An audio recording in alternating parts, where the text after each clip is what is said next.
Assalamualaikum warahmatullahi wabarakatuh.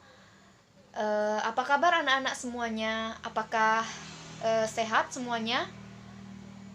Alhamdulillah kalau semuanya sehat. Baiklah, sebelum memulai pembelajaran kita pada pagi hari ini, alangkah baiknya kita memulai berdoa terlebih dahulu demi berjalan dengan lancarnya kegiatan pembelajaran kita pada pagi hari ini.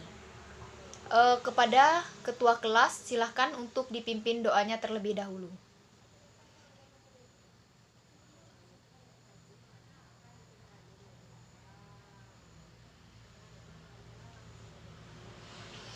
Baiklah, Ibu akan mengabsen terlebih dahulu ya. Abel Setiawan, Adi Suyatno, Afrianto.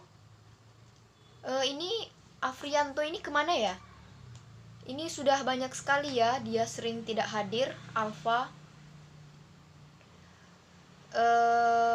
Jika dari anak-anak yang ada yang tahu atau bagaimana kabar dari Afrianto ini, mohon diberitahu ya untuk hadir pada pelajaran Ibu, karena dia sudah sering sekali tidak hadir. Nanti Ibu tidak bisa memberikan nilai terhadap dia jika dia tidak ada masuk sama sekali ya. Karena sebentar lagi kita juga akan menghadapi mid semester ya untuk anak-anak semuanya. Ahmad Fauzi, Alfikri Gustiawan, Dadang Sutopo. Baiklah, sudah hadir semuanya ya, sudah Ibu absen semuanya. Pada pertemuan kali ini, materi pembelajaran kita itu tentang mengaktifkan komputer. Adapun di sini Ibu akan menjelaskan tujuan pembelajaran kita pada pagi hari ini. Yang pertama itu siswa dapat memahami dan mengenali tombol-tombol yang digunakan untuk mengaktifkan komputer. Kemudian yang kedua, siswa dapat memahami fungsi tombol-tombol yang digunakan untuk menghidupkan komputer sehingga mereka bisa mengaplikasikannya secara tepat dan benar. Di sini apakah dari anak-anak sudah ada yang pernah melihat komputer atau di rumahnya sudah ada laptop mungkin? Oh, sudah ada ya. Ada yang udah, ada yang belum ya.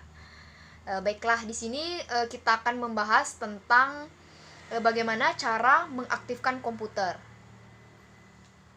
Nah, yang pertama itu untuk mengaktifkan komputer, anak-anak sekalian harus memastikan bahwa rangkaian komputer sudah terhubung dengan sumber listrik tentunya ya. Kemudian yang kedua, hidupkan stabilizer atau UPS. Setelah itu, hidupkan komputer CPU dan monitornya. Apakah anak-anak sudah tahu seperti apa bentuk dari stabilizer itu sendiri? Stabilizer itu sama dengan staffel ya, yang kayak seperti untuk menghidupkan mesin televisi itu juga bisa ya. Kemudian yang ketiga, tunggu desktop atau layar tampilan komputer maupun laptop itu tampil pada layar monitor. Nah, setelah muncul desktop pada monitor, anak-anak semuanya dapat menggunakan komputer tersebut. Selanjutnya itu ada fungsi tombol yang digunakan untuk menghidupkan komputer. Nah, yang pertama itu ada tombol pada stabilizer, seperti yang sudah Ibu jelaskan pada cara mengaktifkan komputer tadi. Nah, apakah di sini anak-anak tahu itu apa fungsi dari stabilizer itu? Baiklah, jika belum ada yang tahu, di sini Ibu akan menjelaskan apa itu fungsi dari tombol stabilizer. Nah, stabilizer itu sendiri berfungsi untuk menstabilkan tegangan listrik yang masuk ke dalam peralatan listrik, misalnya perangkat komputer. Nah, oleh karena itu, stabilizer itu disambungkan langsung dengan sumber arus listrik. Stabilizer itu mempunyai tombol untuk mematikan atau menghidupkan, atau lebih dikenal dengan tombol on off. Nah, coba anak-anak perhatikan jika anak-anak pernah melihat stabilizer atau ada melihat stabilizer di rumah atau di mana ya. Perhatikan tombol on off pada stabilizer. Jika stabilizer itu ditekan ke arah kanan, maka stabilizer itu akan menyala, sehingga arus listrik mengalir melalui stabilizer tersebut. Sebaliknya, jika tombol on off pada stabilizer diarahkan ke kiri, maka stabilizer akan mati. Sudah terlihat jelas ya bagaimana bentuk dari stabilizer itu sendiri ya. Nah, selanjutnya di sini Ibu akan menjelaskan tentang fungsi tombol pada monitor. Monitor komputer juga memiliki tombol untuk menghidupkan atau mematikan. Biasanya tombol tersebut berada di bagian depan monitor. Untuk menghidupkan atau mematikan monitor, anak-anak sekalian tinggal menekan tombol tersebut. Kemudian anak-anak dapat melihat tombol tersebut pada gambar seperti ini. Sudut bagian depan monitor yang Ibu lihatkan tadi, itu ada tombol kecil. Di sana anak-anak dapat menekan tombol tersebut untuk menghidupkan monitornya. Selanjutnya itu ada tombol pada CPU. Untuk mengaktifkan CPU, anak-anak harus menekan tombol on off yang berada di bagian depan CPU. Jika tombol on off pada CPU ditekan, maka seluruh komponen komputer yang ada di dalamnya akan aktif, sehingga komputer dapat dioperasikan.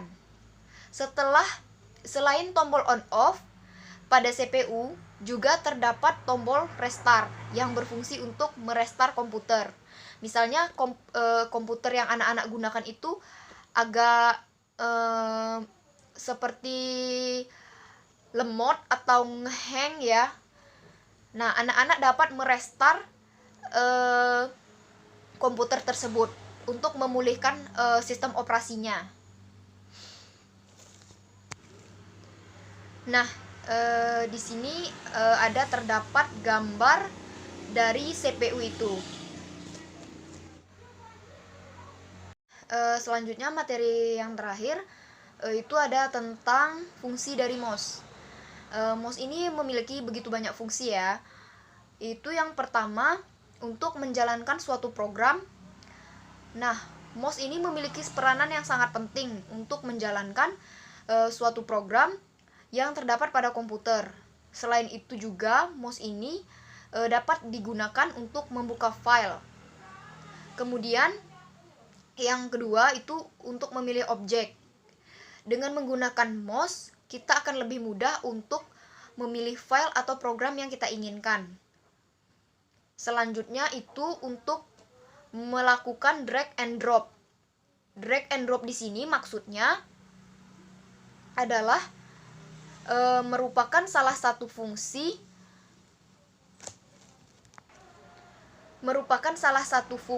mouse yang dapat mempermudah kerja kita. Hanya dengan mouse kita dapat menarik file yang ingin kita pindahkan atau kita salin. Selanjutnya itu melakukan operasi scroll. Fungsi mouse ini hanya ada pada generasi terbaru, yang dimana memiliki tambahan seperti bola dan ban kecil yang terdapat pada tengah-tengah depan mouse.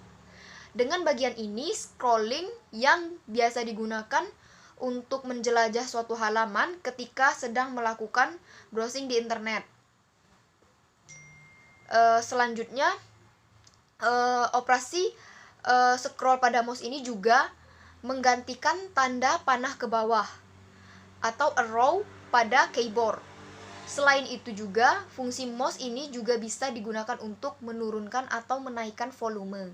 Nah, jadi anak-anak tidak usah repot-repot untuk kayak seperti pada laptop ya, itu harus agak ribet penggunaannya, mungkin untuk menekan kursor itu. Nah, kalau pada mouse ini jika ingin melakukan proses scrolling itu sangat praktis ya, cukup untuk menjalankan bola-bola yang ada di depan tengah-tengah pada mouse. Nah, di sini Ibu akan memperlihatkan bagaimana bentuk mouse itu sendiri. Anak-anak tahu kalau komputer itu bisa digunakan tanpa menggunakan mouse. Nah, ya, benar sekali. Komputer itu tidak bisa maksudnya di sini tidak sistem operasinya itu tidak berjalan, tidak seperti laptop ya. Komputer itu lebih condong menggunakan mouse karena dia tidak memiliki kursor seperti laptop. Kalau laptop itu bisa pakai mouse, bisa tidak ya. Kalau komputer itu lebih banyak rata-rata lebih menggunakan mouse. Nah, mungkin hanya itu yang dapat Ibu sampaikan materi kita pada pagi hari ini. Jika ada salah ataupun kata yang kurang berkenan dari Ibu, Ibu mohon maaf yang sebesar-besarnya ya kepada anak-anak semuanya. Sampai jumpa pada pertemuan kita minggu depan. See you next time. Jaga kesehatannya. Semoga selalu dalam lindungannya. Langsung saja Ibu akhiri. Assalamualaikum warahmatullahi wabarakatuh.